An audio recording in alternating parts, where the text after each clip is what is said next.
이 시간 하나님께서 우리에게 주시는 말씀은 신약성경 고린도후서 5장 14절과 15절입니다. 말씀을 받들어 읽습니다. 그리스도의 사랑이 우리를 강권하시는도다. 우리가 생각하건대 한 사람이 모든 사람을 대신하여 죽었은즉 모든 사람이 죽은 것이라. 그가 모든 사람을 대신하여 죽으심은 살아있는 자들로 하여금 다시는 그들 자신을 위하여 살지 않고 오직 그들을 대신하여 죽었다가 다시 살아나신 이를 위하여 살게 하려 함이라. 아멘. 참 좋으신 우리 주님의 은총과 평화가 여러분과 함께 하시기를 빕니다. 어느덧 우리가 6월에 당도했습니다. 여러분에게 6월 어떤 달입니까? 어떤 분에게는 6월이 수국이 피는 달이다, 그렇게 말씀하시더라고요. 그러나 6월이 무슨 달입니까? 라고 여쭤보면 많은 분들은 마치 약속이라도 한 듯이 호국보훈의 달입니다, 그렇게 대답하실 줄 압니다. 호국보훈이라는 말, 나라를 지키고 나라를 위하여 힘쓴 사람들의 공훈에 보답함이라는 뜻이죠. 참 좋은 뜻이고 우리의 마음을 뭉클하게 만드는 그런 말입니다. 그러나 호국, 나라를 지킨다는 말이 마냥 달갑지만은 않겠습니다. 왜냐하면 나라를 지킬 일이 있었다는 말을 뒤집으면 나라가 위험에 처했었다는 뜻이기 때문입니다. 우리나라는 예로부터 줄곧 여러 위협과 위험 속에서 살아왔습니다. 그리고 한반도가 겪은 질곡의 역사는 20세기가 되어도 사라지지 않았죠. 위협과 위험 그리고 고난이 많았다는 말, 이 말을 달리 생각하면 희생자가 많았다는 뜻으로 그렇게 읽을 수도 있겠습니다. 한반도가 공경에 처할 때마다 거기에는 많은 수의 희생자가 발생했습니다. 신명기 21장은 변사체 처리하는 법을 우리에게 일러줍니다마는 어느 사회이든 사회적으로 유의미한 희생자가 발생하면 사회 전체가 함께 애도하는 방식으로 그 일을, 또 희생자를 처리해야 합니다. 호국보훈의 달이라는 명칭은 우리 사회가 희생자를 처리하는 그러한 기제이겠습니다. 어제로 지났던 68회 현충일이 그렇고 곧 다가올 6.25 전쟁 정전 70주년 기념일이 그렇습니다. 이렇듯 격정의 현대사를 통과하면서 우리 사회는 여전히 끝나지 않은 애도를 경험합니다. 시각을 조금 달리해서 보자면 사실 죽은 이를 애도하는 일은 비교적 쉽습니다. 제가 무작정 쉽다라고 말씀드리지 않았고요, 비교적 쉽다고 말씀드렸습니다. 무엇에 비해서 쉽다는 말인데 생존자를 대하는 일에 비해서는 쉽다라는 뜻으로 말씀드렸습니다. 왜냐하면 죽은 이는 말이 없잖아요. 제가 마이클 아이건이라는 미국의 정신분석학자의 책에서 읽은 표현입니다만, 여러분, 살아있다는 것은 성가시다는 말입니다. 살아있음은 성가십니다. 그는 아이를 예로 들어 설명하는데, 여러분, 살아있는 어린아이는 그 자체로 너무나 귀엽고 사랑스럽죠. 그러나 동시에 살아있는 아이의 왕성한 호기심은 파괴와 무질서를 수반합니다. 살아있는 아이들을 여기를 기웃거리고요, 저기를 들쑤시면서 자기의 살아있음을 온몸으로 증명하지 않습니까? 그런 의미에서 살아있음은 성가신 것이다, 그렇게 말할 수 있겠지요. 이를 우리 사회에 적용해도 마찬가지이겠습니다. 우리가 폭력에 희생당하여 죽은 사람을 추모하고 또 기리기까지 합니다만, 우리는 어쩐지 폭력에 저항하여 살아남은 사람은 불편하게 여기는 것 같습니다. 지난 1975년 수전 브라운 밀러라는 학자가 우리의 의지에 반하여라는 책을 통해서 강간 문제를 사회적인 차원으로 끌어올린 적이 있습니다. 강간을 성욕의 문제가 아니라 권력과 폭력의 문제로 바라보게 만들었는데요. 이 책에서 브라운 밀러는 역사가 여성 생존자와 여성 피해자를 대하는 방식이 다르다고 지적합니다. 책에서 학자는 이런 표현을 씁니다. A good heroine is a dead heroine. 히로인은 히어로의 여성형이지요. 영웅을 가리키는 여성형 명사인데 남성의 경우 살아 돌아온 영웅이 칭송받습니다만 여성의 경우에 좋은 영웅은 죽은 영웅이라는 뜻입니다.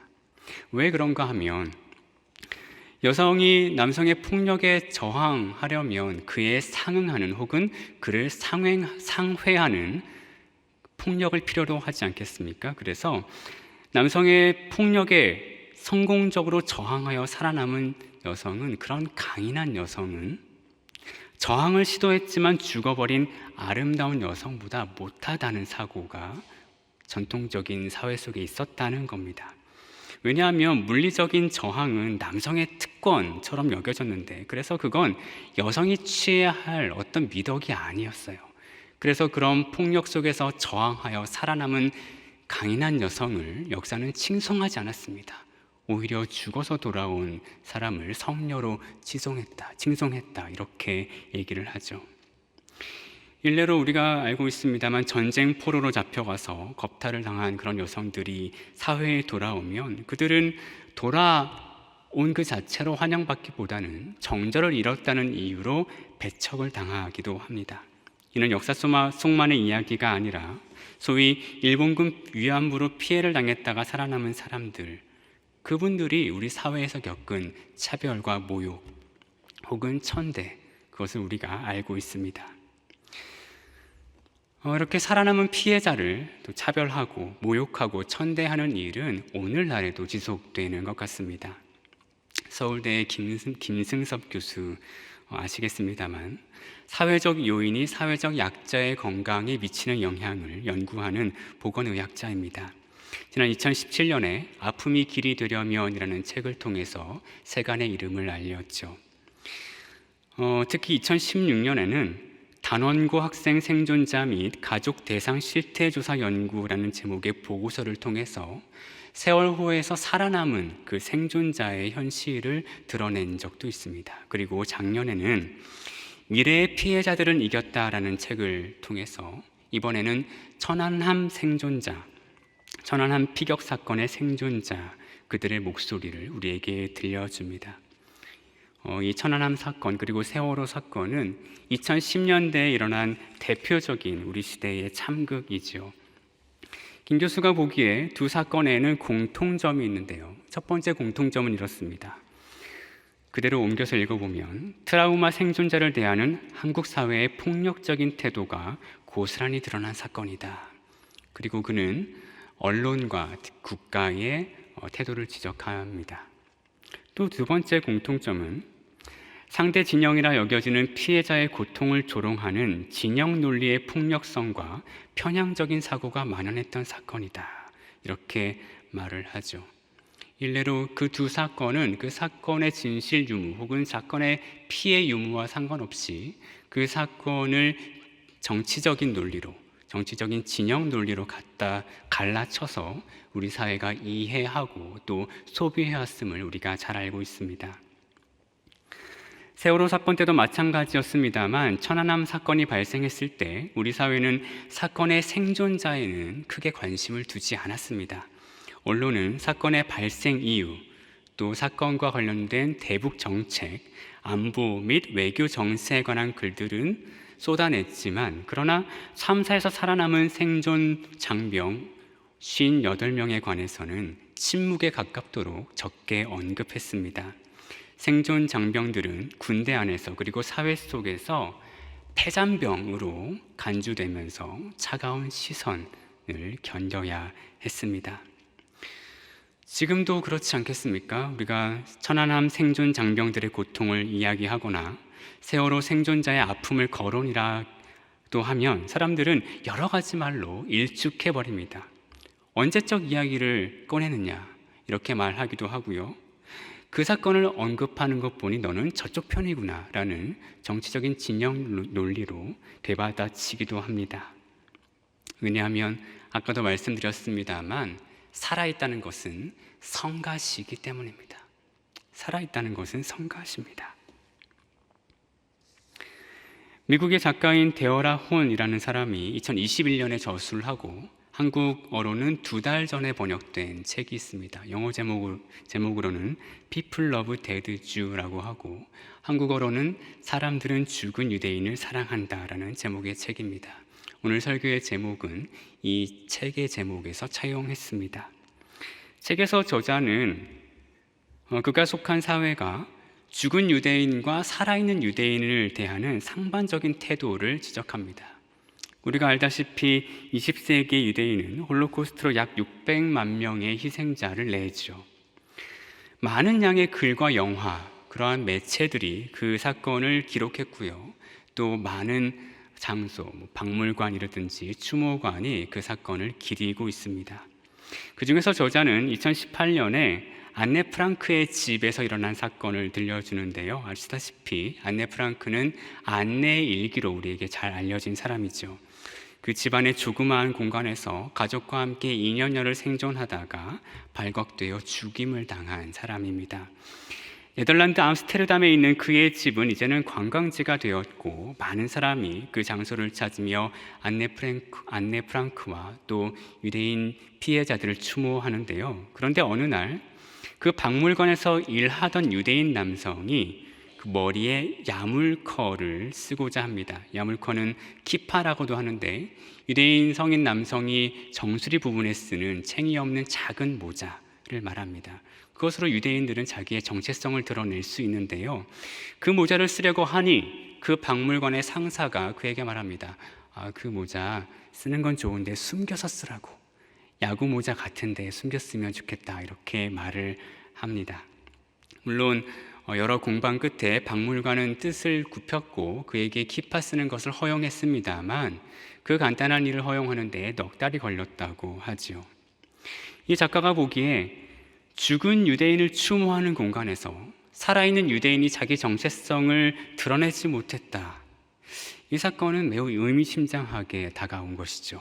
그래서 저자는 자기가 속한 사회에서 살아있는 유대인들이 당하는 교묘한 대우들을 여러 가지 사건을 들어서 우리에게 들려줍니다. 이 책을 해제한 여성학 학자인 정희진 교수가 이렇게 썼는데요. 같은 시민으로서 그들은 살아있는 유대인에 대한 혐오나 차별, 고정관념, 그런 것을 사회 정의의 의제로 삼는 것은 불편해했다. 그러니까 유대인들이 지금 당하는 어떤 차별이나 고정관념을 다루는 것은 사회를 건드려야 돼요. 사회의 정의란 이름으로 사회를 좀 시끄럽게 해야 합니다. 아까 제가 표현한 것으로는 성가시게 해야 되는 거죠. 그건 하기 싫어요. 그러나 죽은 유대인을 찬양하는 일은 괜찮아요. 그래서 그들은 죽은 유대인을 찬양함으로써 우리는 안전해진다는 감각을 획득합니다. 이것이 이 정희진 학자가 보기에는 사회적 약자의 죽음을 숭배함으로써 죽은 자와 산 자를 모두 매장하는 방식이다. 이렇게 좀 과격한 언어로 표현하죠. 지금껏 숨이 차도록 피해자에 대한 이야기를 늘어놓았습니다. 그런데 여러분 생각해 보시죠. 우리 기독교는 매우 독특한 종교입니다. 우리 기독교는 피해자를 경배하는 유일한 종교이죠. 미국의 목사인 로빈 마이어스는 이렇게 썼는데, 세계 종교 전통들 가운데 그 창시자가 당국에 의해 처형되었다고 가르치는 종교는 기독교가 유일하다. 그렇죠. 여러분 아시는 종교 중에서 그 창시자가 당국에 의해 처형된 그런 종교가 어디 있습니까? 근데 기독교는 그런 의미에서 매우 독특한 종교라고 말할 수 있습니다. 사실이 그런데 우리는 예수님께서 아무 죄 없이 죽으셨다고 고백하죠. 죄 없이 죽었다는 표현, 이것을 달리하면 희생당했다, 피해자다, 이렇게 말할 수 있지 않겠습니까? 예수님은 희생자이고 피해자입니다. 그 희생자와 피해자를 우리는 주님, 우리의 구원자로 받들죠. 우리는 신앙에서 십자가를 매우 중요하게 여깁니다. 십자가에 천착한다, 이렇게도 말할 수 있겠는데, 그래서 어떤 학자는 이 십자가의 중요성, 십자가 중심성을 이렇게까지도 표현했습니다. 첫 복음서인 마가복음서를 가리켜서 이렇게 표현하죠. 긴 서론이 붙은 순한 이야기. 마가복음서는 순한 이야기인데 거기에 긴 서론이 붙었을 뿐이다, 이렇게 얘기합니다. 그러니까 예수님의 공생애는 이가 보기엔 순한 이야기를 드러내는 서론이라고 보는 거죠. 물론 십자가는 예수님 이야기의 절정입니다. 그리고 우리 신앙의 중심이죠. 그러나 십자가 이야기는 복음서의 전체가 아닙니다. 그렇죠? 복음서의 앞뒤로는 예수님의 공생애와 예수님의 부활이 있죠. 십자가 이야기는 예수님 이야기의 전부가 아니고 그런 의미에서 전부여서도 안 됩니다. 오히려 십자가에서 죽은 예수님의 이야기 앞뒤로는 살아있는 예수님의 이야기가 존재하죠. 십자가 이전의 예수님은 무기력하게 죽을 날만 기다리는 그런 존재가 아니었습니다. 예수님이 이 땅에 오셔서 자, 이제 죽으러 가자, 이렇게 말씀하지 않으셨습니다. 오히려 하나님 나라가 가까이 왔다고 말씀하셨죠. 예수님은 하나님 나라의 도래를 꿈꾸면서 날마다 사건을 일으키는 분이었습니다. 그분이 일으킨 사건은 그 당시 유대 사회가 보기에 또 로마가 보기에는 체제를 위협하는 아주 위험한 일이었습니다. 십자가 이전의 예수님은 역사 속에서 펄떡펄떡 살아 계시는 분입니다. 십자가 이후의 예수님은 어떻습니까? 우리가 굳게 믿고 고백하는 바, 그분은 죽은 자 가운데서 다시 살아나셨습니다. 하나님께서 예수를 죽은 자 가운데서 살리셨고, 부활하신 예수님은 제자 무리에 나타나셔서 약속하신 성령님의 도래를 확증하십니다. 심지어 사도 바울은 부활하신 예수 그리스도께서 우리 안에 살아 계신다고 선포합니다. 여러분 잘 아시는 갈라디아서 2장 20절, 내가 그리스도와 함께 십자가에 못 박혔나니 그런즉 이제는 내가 사는 것이 아니요 오직 내 안에 그리스도께서 사시는 것이라. 바울은 십자가의 예수를 전파했지만 그를 죽은 예수로 전파하지 않았습니다. 십자가의 예수님은 다시 살아나셨고 지금도 우리 안에서 살아계신 예수님이다. 이것이 바울이 선포하는 바였습니다. 그러나 우리는 어떻습니까? 우리의 죄를 대속하려 십자가에 달려 죽으신 예수님은 환영합니다. 그렇지만 우리 안에 살아계셔서 우리를 변화시키려는 예수님도 환영하시는지요? 아까 인용했던 로빈 마이어스의 다른 표현을 빌리면 기독교인은 우리를 구원하는 그리스도, 구원자로서의 예수님은 환영하고 그분을 경배합니다. 그러나 우리를 변화시켜서 그분의 길을 걷게 만드는 예수님은 불편해하면서 따르지 않는다. 그러니까 그렇게 얘기하죠. 우리는 십자가에 예수께서 못 박히셨다는 메시지에는 가슴 아픈 표정으로 반응합니다. 그러나 그 십자가에 우리도 못 박혀야 한다면 정색하면서 불편해하죠. 예수님께서 못 박히시는 건 괜찮아요. 나의 죄를 위함이니까. 근데 그 십자가에 내가 못 박혀서 내가 죽어야 한다고 말하면 우리는 그 죽음에 찬동하지 않습니다. 그러나 초대교회의 신자들에게 십자가는 구원의 상징일 뿐만 아니라 실제하는 죽음이었습니다. 복음서가 들려주는 바 예수 십자가의 일차적인 의미는 우리를 관념적으로 구원하는 일에 관한 것이 아닙니다. 십자가는 우리에게 어떤 메시지를 들려주나요? 예수를 따르면 십자가에서 죽는다. 예수를 따르면 십자가 위에서 죽는다. 그것이 예수님을 실제적으로 따랐던 사람들이 느꼈던 바입니다. 그래서 예수님의 죽음 이후 그의 제자들은 숨어야 했죠. 죽음을 예상했기 때문입니다. 죽음을 두려워했기 때문입니다. 그래서 이 십자가는 목숨을 담보로 하는 메시지였어요. 예수를 따르면 예수처럼 죽는다. 오늘 우리가 읽은 고린도 후서는 바울이 고린도 교회에 보낸 편지이죠. 근데 고린도 후서에서 바울은 일관적으로 방어하고 변호하는 태도를 보입니다. 자기의 사도직을 방어하고 또 변호하는 데에 많은 양을 할애하죠. 뒤집어 말하면 고린도 교회가 바울에게 적대적인 태도를 보였다, 이렇게 말할 수 있겠습니다. 사실이 그렇죠. 고린도 교회는 바울을 성가신 존재로 여겼습니다. 왜냐하면 바울이 고린도 교회의 고질적인 문제 그리고 실제적인 문제를 정면으로 지적했기 때문입니다. 고린도 교회에 보낸 첫 번째 편지 고린도 전서에서 바울은 힘주어 말하죠. 편가르기 하지 말아라. 서로 다른 은사를 사용한답시고 분열을 조장하지 말아라. 무엇보다 서로 사랑하여라. 바울은 예수 그리스도의 진리를 가감없이 가르쳤습니다만 고린도 교회는 바울의 진리를 불편하게 여겼습니다. 사실이 그렇죠. 진리는 우리를 불편하게 합니다. 제가 늘 인용하는 말인데 진리는 사람을 자유롭게 합니다. 그러나 그 전에 사람을 힘들게 합니다. 다르게 말하면 비참하게 합니다. 이렇게 말할 수도 있겠습니다. 왜냐하면 진리가 우리를 자유롭게 하기 위해서는 선행 과정이 필요하기 때문입니다. 진리가 우리를 자유롭게 하려면 우리 안에 어둠을 드러내야 합니다. 우리 안에 왜곡된 모습을 까발려야 합니다. 우리 안에 추악한 실체를 먼저 폭로해야 합니다. 내가 하나님의 빛에 비추어 보면은 얼마나 못난 존재인지를 진리는 드러냅니다. 그러니 진리는 우리를 힘들게 하죠. 우리를 비참하게 하죠. 자기의 어둠, 자기의 추악한 진실과 마주하여 기쁠 사람이 어디 있겠습니까? 그러나 이 말을 한 사람은 말하죠. 그 일 후에야, 그러니까 진리가 우리를 비참하게 한 후에야 진리는 우리를 자유케 한다. 고린도 교회도 그랬습니다. 그들은 진리가 자기들을 비추는 일을 힘들어했어요. 진리 속에서 자기들의 추악한 모습이 드러나는 일을 불편해했습니다.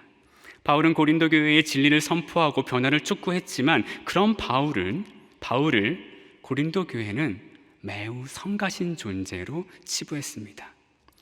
물론 그들도 예수를 믿었죠. 예수님을 주님으로 받아들였습니다.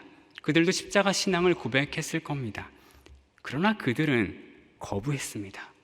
예수 안에서의 변화, 예수 안에서 새로운 존재로 거듭나는 일, 나를 바꾸는 일, 나를 쳐서 복종시키는 일, 그런 일을 거절했습니다. 그들에게 바울은 담대하게 선포하는데요. 오늘 본문 15절을 제가 새번역 성경으로 읽어봅니다. 그런데 그리스도께서 모든 사람을 위하여 죽으신 것은 이제부터는 살아있는 사람들이 자기 자신들을 위하여 살아가도록 하려는 것이 아니라 자기들을 위하여서 죽으셨다가 살아나신 그분을 위하여 살아가도록 하려는 것입니다. 바울이 하는 말을 풀어서 말하면 이렇게 했죠. 그리스도께서 죽은 사람을 위해 죽으셨다. 그렇다. 아멘이다. 그런데 그 이유는 그리스도로 인하여 참 생명을 얻은 사람이 그저 나 하나만을 위하여 살아가도록 하려는 것이 아니다. 오히려 우리를 위해 죽으셨다가 살아나신 그분을 위하여 살아가도록 하기 위함이다. 그렇습니다. 이것이 십자가 위에서 죽으시고 부활하신 우리 주님의 뜻입니다. 예수님은 우리를 구원하기 위해 죽으셨지만 그저 나 하나 구원하고 나 하나의 안위를 위해 죽으신 것은 아닙니다. 예수는 우리를 위해 죽으셨는데 우리로 하여금 그분을 위하여 살아가게 하시려고 우리를 위해 죽으셨습니다.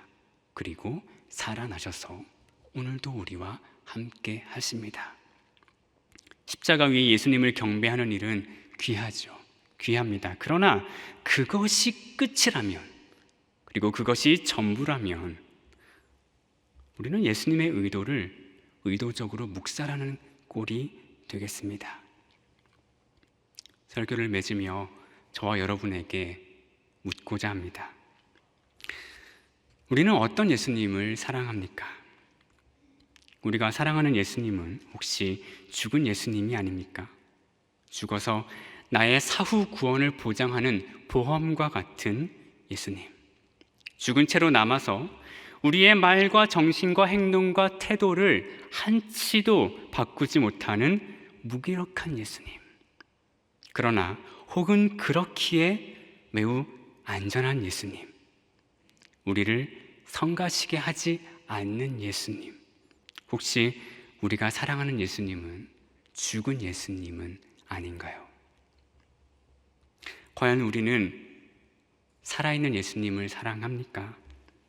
살아서 우리에게 진리를 가르치시는 예수님, 살아서 우리 안에 회개를 일으키시는 예수님, 살아서 나의 삶에 변화를 촉구하시는 예수님, 우리 안에 절절히 살아계셔서 나 예수를 경배할 뿐만 아니라 따르라고 요구하시는 예수님, 그래서 우리를 성가시게 만드는 예수님, 우리를 불편하게 만드는 예수님, 이렇게 살아계신 예수님을 여러분은 사랑하시는지요? 오늘 본문 전체를 제가 세 번역으로 다시 한번 읽겠습니다. 그리스도의 사랑이 우리를 휘어잡습니다. 우리가 확신하기로는 한 사람이 모든 사람을 위하여 죽으셨으니 모든 사람이 죽은 셈입니다. 그런데 그리스도께서 모든 사람을 위하여 죽으신 것은 이제부터는 살아있는 사람들이 자기 자신들을 위하여 살아가도록 하려는 것이 아니라 자기들을 위하여서 죽으셨다가 살아나신 그분을 위하여 살아가도록 하려는 것입니다. 아멘이죠. 살아있는 예수님께서는 오늘도 그 사랑으로 우리를 휘어잡으십니다. 그러므로 그 사랑에 응답하며 죽은 예수님이 아니라 살아있는 예수님을 사랑하는 우리 모두이기를 간절히 빕니다. 그리고 우리를 휘어잡으시는 그 사랑에 기대어서 우리 사회가 본능적으로 외면하는 피해자를 대하는 그 태도를 재고하기를 권면합니다. 이것이 피해자를 구원자로 받드는 우리 기독교인의 마땅한 태도입니다. 이 모든 일에 피해자로 죽으시고 구원자로 살아나신 예수 그리스도께서 우리와 함께 하시기를 간절히 빕니다. 아멘. 기도하겠습니다. 십자가에서 죽으시고 그러나 다시 부활하시어 우리 안에 살아계신 예수님, 우리가 그 살아계신 예수님을 사랑하도록 해주십시오.